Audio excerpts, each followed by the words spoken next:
My name's James. I'm a co-founder and managing director. And this is Jess.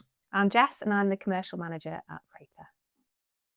I would say we are more of a merge between a traditional property investment agency and a sourcing company. So we help individuals build property portfolios across the Midlands, Yorkshire, and the Northwest. So we started just over a year ago, but I've worked within the industry for 6 years, helped people purchase over £20 million worth of property. So I've been there, seen it, done it all before. And Chris and Jess, who both own the business with me, have obviously invested throughout the years as well, over 10 years, 10, 15 years now. Yeah, definitely about 15 years. We got into property investment when my husband Chris was playing football, didn't really know what we were doing, and have definitely learned along the way. And that's how we've decided to start Frater, basically. Knowledge and experience. I think the big thing is before, like away from us being a family business, I've worked within the industry for a number of years and I've seen how certain companies operate. And that will be this person earns a lot of money or this person might earn a lot of money. Let's get a piece of that. And I think even when Chris and Jess were investing themselves, they probably saw that once or twice, not super obviously. It wasn't like, give me all your money right now, but it was presenting opportunities that maybe weren't quite right for them and their situation, but made the company a decent whack in terms of income from them. So the way we approach it is, however, like over the years, I've always thought I will not position an opportunity for someone that I wouldn't position to Chris.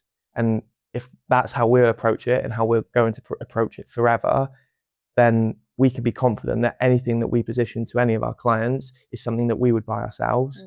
And from that perspective, then they know that we're not just going to put things in front of them and hope that they go for something that isn't right for them, essentially. No, it's long-term planning, isn't it? So when we invested, we didn't know what we were doing really. And the thing with people that play sports, that obviously the salary can be up here one day, and with Chris and our experience, it was gone the next because he had to retire through injury. But Chris, luckily, has always been really careful with his money and his investments, and we're in a really good position now because of that. But obviously, Chris understands, and I understand, that sports players do very well for themselves, but only for quite a small, limited time period. So that seems very attractive to people that don't understand the industry, where one day you may be on X amount a week and then the next it's gone. And yes, you may get a little bit of fallback from that, but you really have to plan for your future. And I think we've learned the hard way perhaps, and now we just want to sit with people and explain how we've done it and the position we're in now through learning. And James has been great with his knowledge and experience. And I think when we explain that to people, it comes across as a trusted, relatable environment perhaps. And people, the discretion's there because Chris is in the industry and now is, in a wonderful position himself, career-wise, worked very hard for it. And I would think that's quite attractive to people to go, they've done really well, but this is how they learn how to do it. And that's what we do when we help people with their decision if they want to invest in property. Yeah. I think as well, it's when you start looking at property investment, there's 10, 15 different strategies you could follow. And you go on YouTube or do a bit of research and you hear every second person talking about a magic strategy that's going to change your life within a year.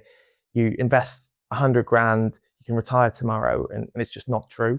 And what you'll find is there's lots of different strategies you could follow if you wanted to, but for someone who's got a shorter career than the average person, a doctor that might work 40 years, you have to approach things a little bit differently, but you don't want to take on loads of risks where you're worried about this investment when you should be focusing on your career and working really hard to get to where you are and where you want to be within that specific career as well.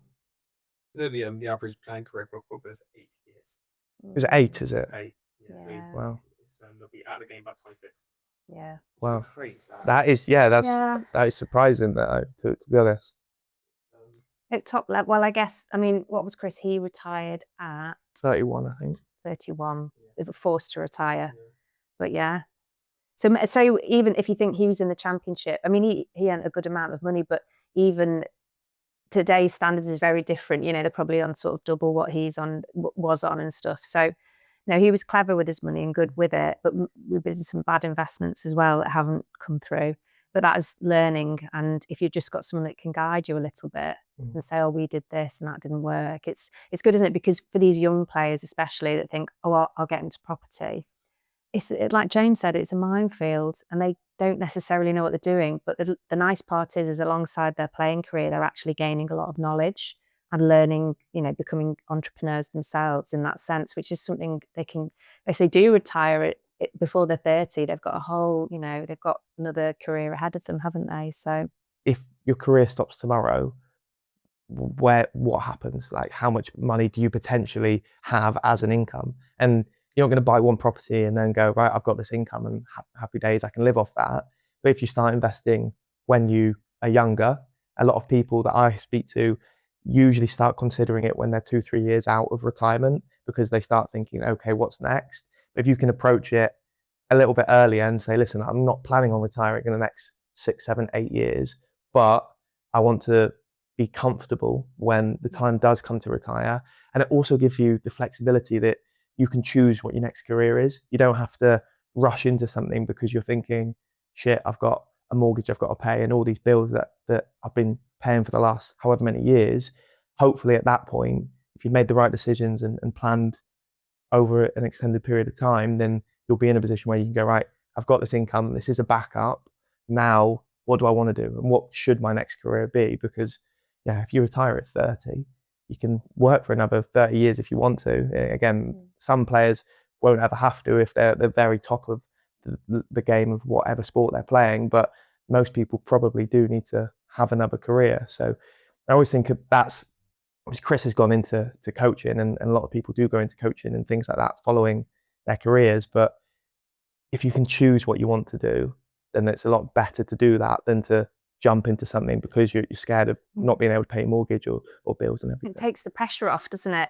And the mental health, like the mental implications of having to retire, and you might have children, you know, you might have people relying on you, and that's just gone.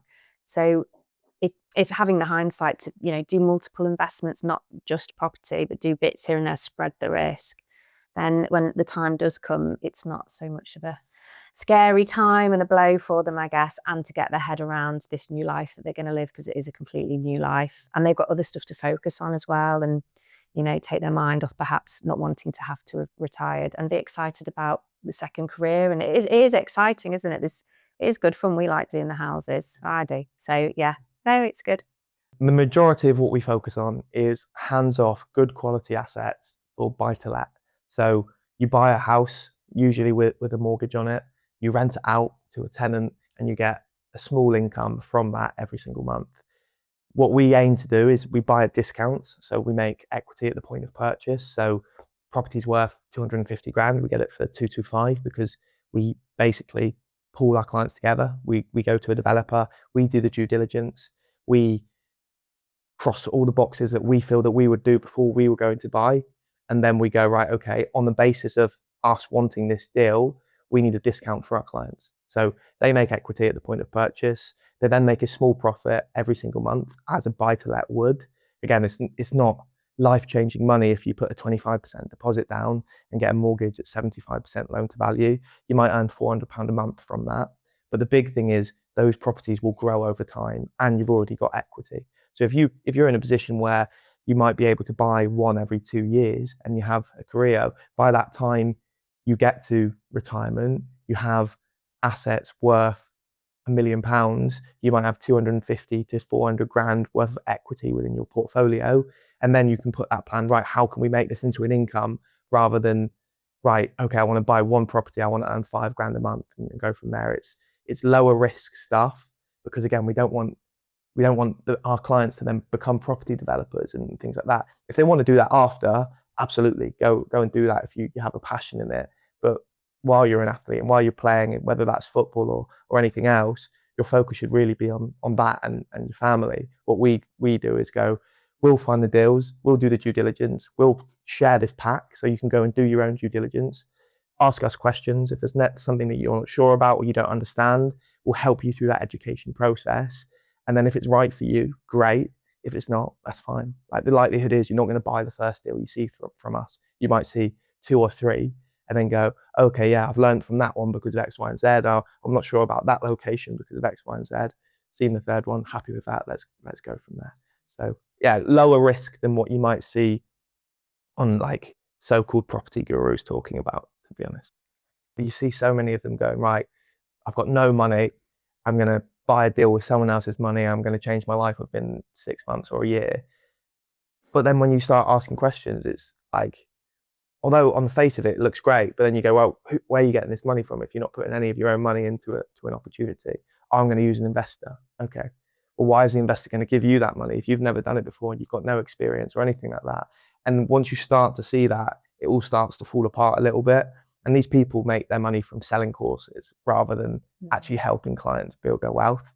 And unfortunately, you'll see it within lots of things within wealth, not just property, but there's a lot of people out there that talk a good game, and a lot of them are chances, or they're selling a course for 15 grand, and people aren't any further along in a year's time, but they've spent 15 grand on a course that hasn't really helped them. It's just told them 20 strategies that they could follow if they wanted to.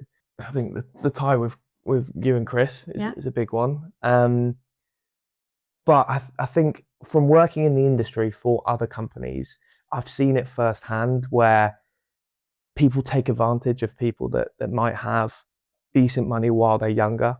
And it's not to say that the athletes or footballers or anything like that are naive, but if someone that you know tells you you can do this way and it sounds great, then people often don't have their best interest at heart. And I've seen it from Premier League level down to League Two, where someone's buying something because they've heard someone else has done it, or a company has told them it's going to double their money in 12 months. And it's just not true. So I think the big thing for us is, because of the tie to Chris and Chris's experience, and understanding that because Chris has worked in that industry for years now, obviously being a footballer and now a coach, he's seen it not just through property as well, but investments that pop up, sound really good on the face of it, and drop through the floor 12 months later. So we try and approach things from we'll go lower risk. We're not going to do development. We're not going to talk about magic strategies, but we'll take them through the education first for free. We don't charge for education. And if they don't want to do something, then that's fine. Like, the big thing is we want to be there to be that company that can help people if they want it. And if they don't want it and they just want to use us to kind of learn stuff or build their knowledge or just really understand why property might be a thing, then that's fine as well. Yeah. And it's, people might say to me, Chris, oh, how do you do that? Why, can you tell me more about it? And Chris will always say, look, I'm not going to give you any advice on this, but speak to my brother, or we won't tell you do this, do that, but this is how we've done it and it's worked for us. And I guess people go, okay. And I mean, footballers, that's the sport I know because of Chris. They lead a life where lots of things are done for them. And this is something where they will have to do a bit of work themselves. And we're not saying this is going to work. This is what we'll give you, the information, like James was saying, but go and read it and understand it yourself. Ask us loads of questions so that you feel comfortable. And if you don't, absolutely fine. But that's how we built a lovely portfolio, and we can show you how we've done it, but it ultimately is down to you to learn how to do it and understand it as well. Because, lots of footballers might think, I'll do that and I'll make money in the future, but do you understand what you're doing? Do you know why you're doing it? Do you know what you're going to get in X, Y, Z amount of years? So but it is simplifying it as well. And James, with his packs that he delivers, are excellent because it breaks it all down to really layman's terms, doesn't it? Do this, hope, this will happen if you do this, and hopefully it'll be a brilliant investment. These are your risks. There's always a risk involved here and there, but with the new builds and the big housing developers, once that house is yours and you've got a good tenant in there, it's yours and it's for you to look after.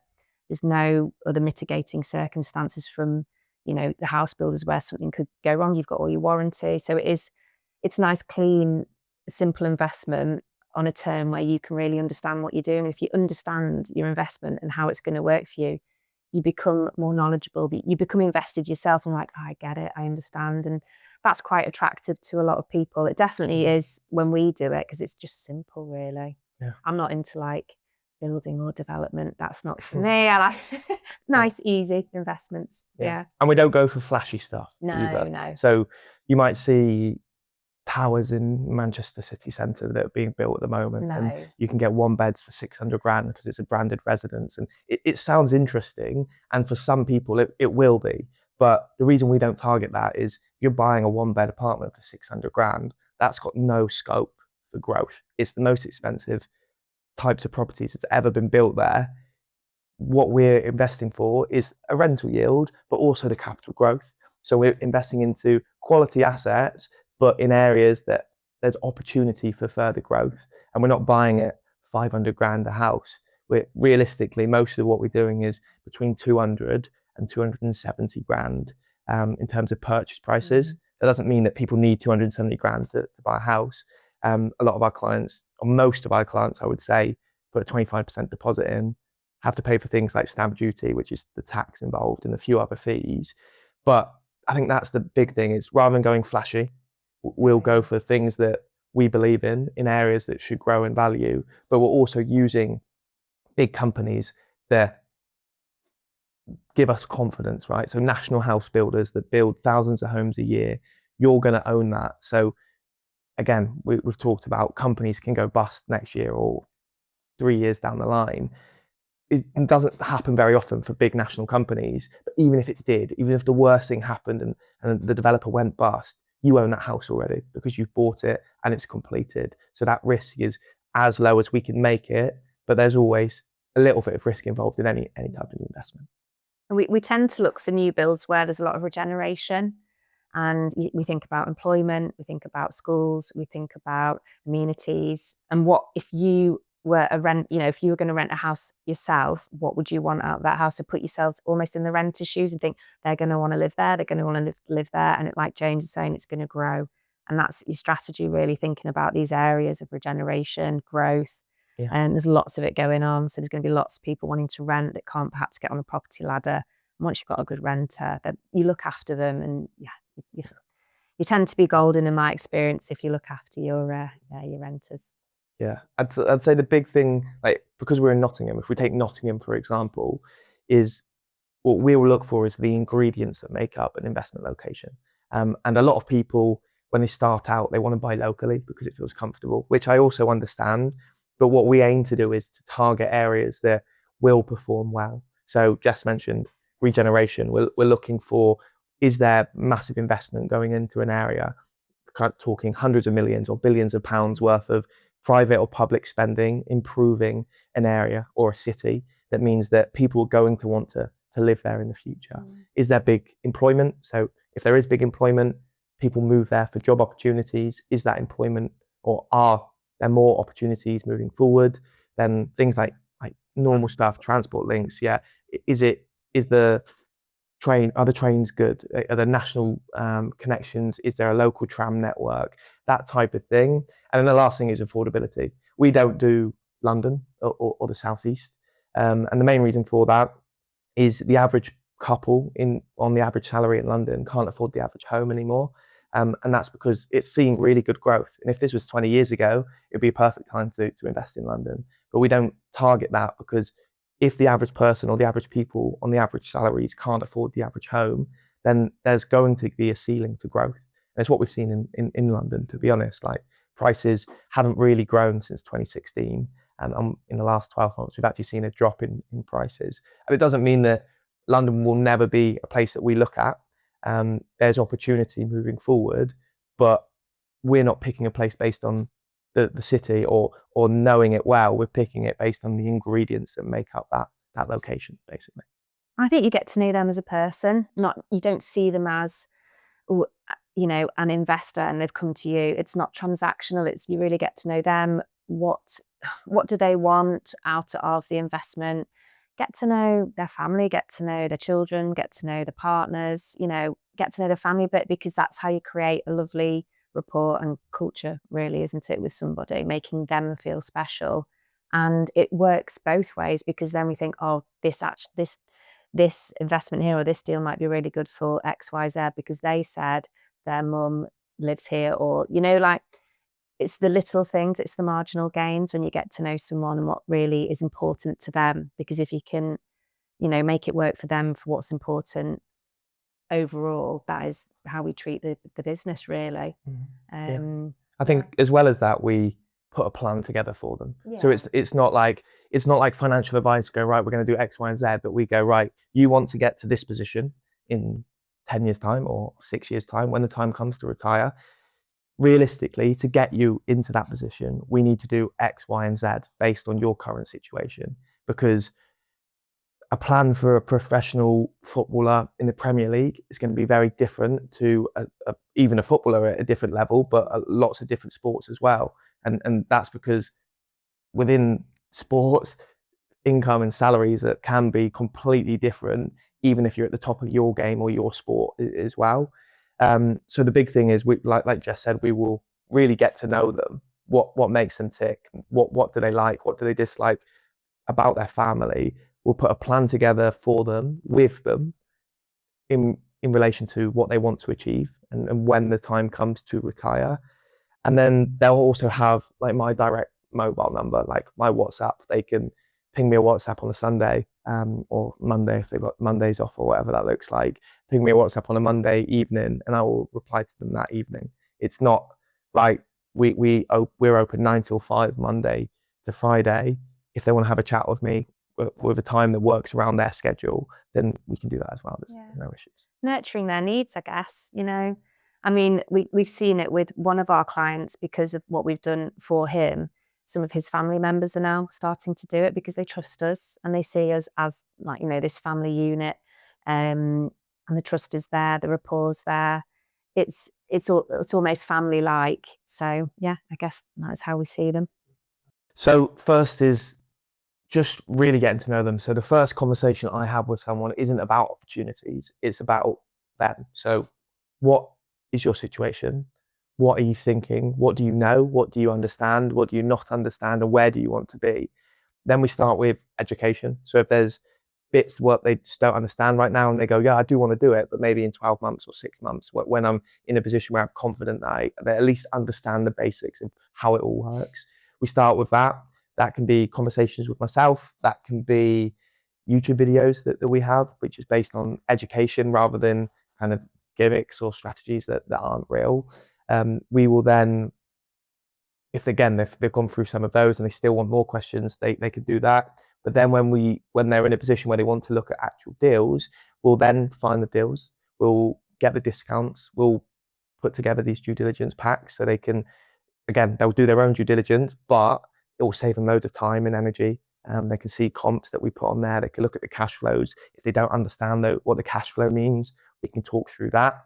And then when they secure an opportunity, we'll help them from that stage, and Jess will help them throughout that process. So with property, it's a bit different to other investments because there is some time commitment that they will need to put into it, because you go through a legal process, conveyancing process, where you will have to complete a few forms and speak to your solicitor.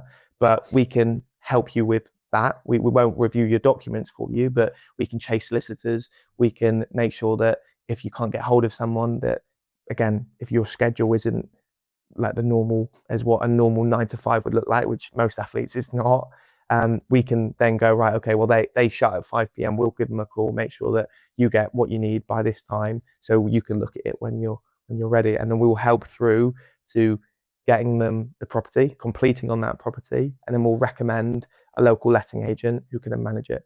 If they want to use them, they can. If they don't want to use them, they don't have to, but we can help with every step. So mortgage brokers, tax accountants, we can recommend, letting agents, solicitors, and it's all people that either we've worked with ourselves directly or we've had recommended to us. So we know that they're good. Again, especially with like the tax accountants and the mortgage brokers, I've worked with them for a number of years. I know that they're good, and I have feedback from our clients that say, oh yeah, that was actually a really decent conversation because we spoke about tax in this way, that way, and the other. It's as hands-off as you can get within property, but property is one of those that inherently it's not as hands-off as stocks and shares and things No, like it's that. not. But the beauty of it is you can use leverage, so you can use mortgages. So you buy a property for 200 grand, but you only need 50 or 60 or 70 once you pay for tax and things like that. So that's the beauty, and it's safe, like as safe as you can get. It's obviously, without being cliche and a bit cringe, it's as safe as houses. It's the saying, right? So if you go for things that aren't super high risk, then you can be confident that, right, okay, yes, I need to do one or two more things that I would need than I would have to for other things, but I own a house at the end of this. It's a physical asset. I can go knock on the front door if I really wanted to at some point, rather than, I think I've spoken to a few people that they have financial advisors and they use them for kind of in stocks and shares, ISAs, or whatever they're doing with them, which is great. But sometimes a lot of, again, a few of the footballers that we've spoken to, they like an asset that they can touch, because otherwise there's money on a screen, and in theory, yeah, I have less much money, but when you can actually see, right, I own that house, or I own 3 houses, then if things change in the future and you want to sell that and get that cash, you can do. But again, you can also see that yourself and go, right, that's a physical thing that I own. Yeah, basically we had a professional footballer through Chris's network originally. He was always interested in property investment, and his head's quite screwed on, to be honest. He understands that he's not going to play forever. When he does retire, he wants some security, but he wasn't sure exactly which way to go with it and what the best way to do it. He's seen lots of different strategies. He understood certain aspects of it, but maybe didn't know the detail, or he had questions that he didn't know who to ask. So we started with normal video call, get him and his partner to ask questions. If there's things they don't understand, we then go, right, okay, well, if we're realistic, this is what a portfolio growth could look like over a 10-year period. However, obviously, there's no guarantee with that, and we're very transparent. This is what the growth projections are. This is the due diligence we're doing to mitigate that risk, and this is how we'll help that. And then I'd say probably 6 months later, he bought his first property. So it wasn't, right, this is what we do, this is how we do it, you now have to buy and go from there. It was helping him with his education, understanding that, okay, this is what this means, this is what that means, this is what I should be looking for. And then he bought his first one 6 months after. He's since bought 2 more. So he's bought 3 properties from us, because he bought the first one, saw that it worked, understood it, did another, and then a third one. But he's also bought properties that aren't through us. So his portfolio is probably 7 properties now. And even when he's not buying a property through us, he asks our opinion. So it's, right, okay, this is what I'm looking at. Is there any risk I need to be aware of in this situation because of X, Y, and Z? Or I've seen a property at auction. Is there problems with that? What should I be aware of from that perspective? Is that a good thing or a bad thing? And some of them will talk through it with him, and he'll go, right, I'll go for it, great. And some of them he'll go, well, I'm glad I had that conversation because I wasn't aware of this, I wasn't aware of that. So yeah, although he's bought 7 properties, 3 of those are from us and through us, but he also has got to a position where he's now confident if he sees something that he can go and pull the trigger on something else as well, or ask us the question, because we're very different to other businesses where we're not going to go, don't buy that because it's not through us. If it's a good deal and it works, I'm going to tell you, yeah, it looks good to me, go for it. If you're comfortable with it and you feel like you've done your due diligence, then happy days. It varies. Obviously depends on the value of the houses that we're getting. We can get into apartments that are a bit cheaper, but the houses that we target, which are probably the more bread and butter stuff that we do, are priced between 200 and 250 grand. So realistically, someone's going to need about 65 to 70 grand cash to get into that. So that is 25% deposit on the purchase price of the property. That is then stamp duty, which is tax. So anytime you buy an investment property, or even you move home, a lot of the time you have to pay stamp duty. That is a tax that you can't get around, that you'll have to pay. We then have a fee. So that is a flat fee of 5 grand. And then there's a few grand of legal costs and stuff like that. So £1.5 grand or so of legal costs. But on the whole, if you've got 70 grand, something like that, you're there or thereabouts. But it does vary a little bit depending. You could go, right, actually, I want to buy something for 190 and I need less cash to do that. But yeah, there's no fixed rule. The difficulty is if you were buying 15 years ago, you'd need a lot less cash. But property, keeps growing, which is a good thing, and it's why we want to be invested in it. But they often say that the best time to invest was yesterday. Second best time is today. So it's just one of those things that it is an outlay, but it's not. You're not spending that money, and I think that's a big thing with athletes as well. It's right. I've got this money. I've spent it on this. It's like you kind of have, but you haven't. You can always sell that property and get that money back. It's not super liquid because it's a house, but you've invested that money, and over time that should grow in value, and you'll get a rental income. But yeah, it's a funny one with property. Yeah, no, it was Terry originally. So I connected with him on LinkedIn a few months before he reached out to us and said, "Oh, saw what you're doing. It could be interesting." And I think for us the big thing is we've seen Chris's situation. Like he was sensible with his money, but we've also seen other athletes that maybe aren't as sensible or things can go wrong. And I've seen it when I've worked for other companies that people can be taken advantage of by people that don't care about them. And the synergy between our company and what we do and Labs seem like the right fit from that perspective. You guys are helping people transition from full-time athletes to careers that they might do for the next 20, 30 years. What we do is while they're playing is help them get into a position so when they are ready to transition, that they're not running into a decision or rushing into a decision because they're scared of not having enough money. It's right, I've invested, I've been sensible, I've got this income. Again, they might have a financial advisor they've invested with as well. But then when the time comes to work with you guys to get a job and move into a new career, then they can choose the right one for them as well. It resonates, I guess, with especially our lives, and Chris having to retire and he chose to go into the coaching role.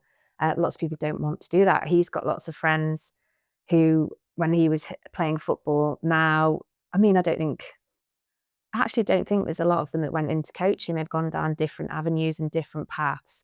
And some of them have invested, some of them have businesses here and there, but some of them have kept the money, some of them have lost it all.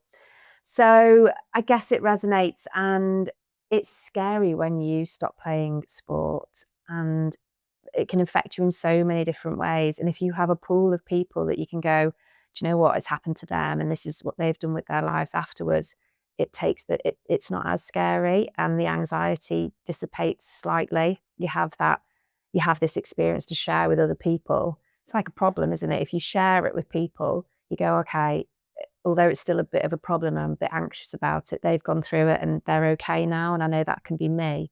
And it's that, I guess.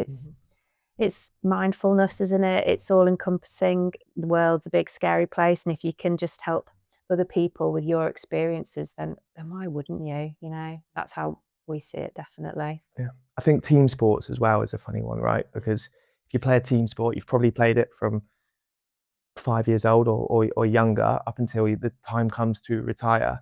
When the time comes to retire, you've then gone from your whole life or nearly all of your life that you remember of being around however many people to kind of learn from and ask questions with and bounce off each other essentially. When the time comes to retire, it's just you and your family.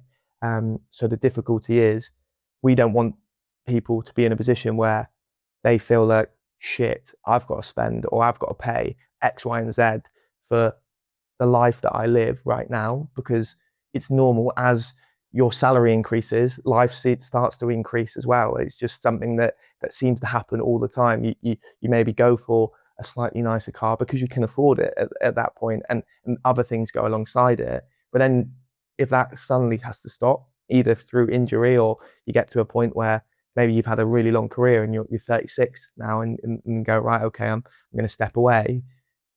If you can have that security, it's just a peace of mind, especially if you've got a family and you've got children and things like that. That peace of mind, I think, is super important. And like you said, Chris moved into coaching and he loves it, which is great. But I think a lot of people at that age, they almost have a shit, what shall I do now with my life? Because I've lived a life, it's been a brilliant career, but now what? And most people who aren't athletes or haven't lived that life, maybe have that at 20, 21, like what should I do with my life? What do I want to do? What do I find interesting? And it can be difficult for especially when your whole life has been one specific sport or whatever sports you're doing. And if we can make that a little bit easier, and again, it's through property and through investment and through security, then yeah, why not? It's a good thing, right? You're quite institutionalized, aren't you, as an athlete at that level, and you're in your box, and then you come out of it and you think, oh, what do I do now? And it is really scary. I've seen it, firsthand.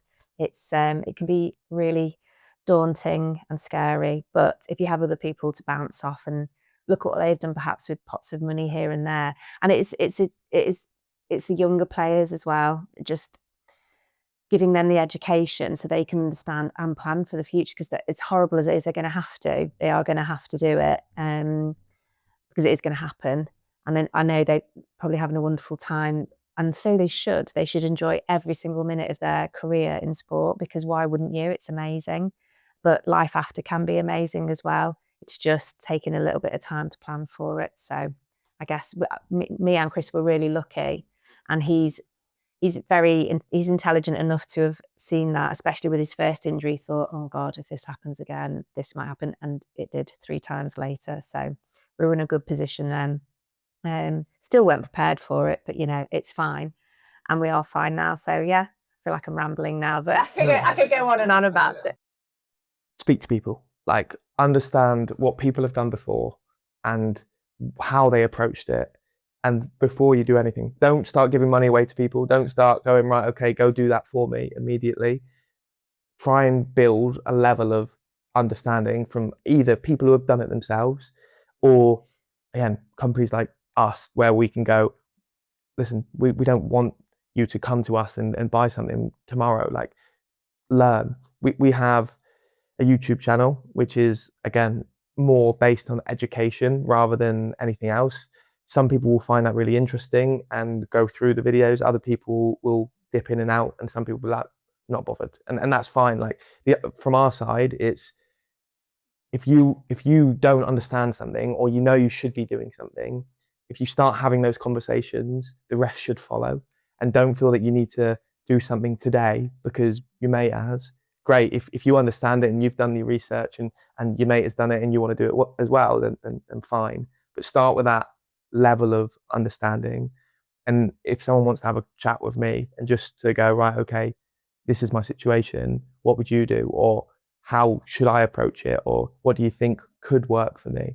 Then happy to do that. And it won't be, right, now buy this. We don't have stock ready to go. We do launches. So once a quarter, a couple of times a quarter, where we'll go, right, this is when our launch is.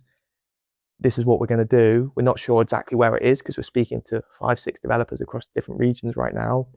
But this is your time to make sure that you understand stuff and go from there. So that's why the first thing I would do is have a conversation with someone who's done it, or someone that has your best interest at heart and can actually give you advice and education. Yeah, and just get examples from people, that do have houses. What did you do wrong? Or has one ever gone wrong? And I'm sure they'll say yes, and explain why, because that is just the best way to learn, isn't it? Ask questions, understand. And I guess a bit cringy, but if you think about your playing career, nothing works unless you do. So they work really hard to get to where they are in their career, and if they want a second career, they might have to work a little bit at it now. We're not just going to do stuff for you. We're going to help you to grow and understand, and you'll be successful at that as well. So definitely learn from, mistakes or misdemeanors from other people, and then move forward and just see if it is right for you. Talk to people around you, get advice. And if it is right for you, then hopefully go for it. Yeah. If you're young and earning really good, then great. Some people will never get to that level. And that's the thing. Some people will never be in a position where they're at a Premier League club and earning a good chunk of cash. And some people might do that, like you say, and they might be earning a good amount of money, and then tomorrow that drops, they drop through the leagues, and if they invested it, then Wouldn't be so bad. Yeah. At least they have a bit more security, right? Rather than just going, again, you need to enjoy what you can when you get time off and things like that. But if you can be relatively sensible and try not to fall into this person's bought that, so I'm going to buy that, and he's going to buy that, because again, when you're a younger person as well, and you're kind of in that almost a bubble, because when people are earning that's not like normal life for most people. For athletes, it can be, which is amazing. But if you can kind of try and go, right, I'm not going to get carried away because I'm 20 or even 24, right? Don't want to get carried away with spending too much. And then when the time comes to retire, because it does come, it's just, again, a lot of the conversations I have are with people that see their 2 years out and they go, I'm going to retire in the next 2 years. I need to probably plan about what I'm going to do next, or where I put some money to make sure that I've got that security. But the earlier you can do it, the better, because you get more years of growth. People look up to Chris. He's got such a good reputation in the sport. You know, he's level-headed. He's really switched on. He's worked really hard, and he's done well, and it shows. And people respect that, don't they? And it is putting yourself in the right rooms with the right people, and just having the understanding of, oh, this person can help me, and they don't want to just do it because they're going to get X, Y, and Z out of me. Like James said, he has so many people that come and just ask him loads of questions, and you're always willing to talk to anyone and everybody, and I will as well. So yeah, it is just having the right people around you, isn't it, to look after you, but then also help you grow and understand what you're doing, so that when you come out of it, you can be fine.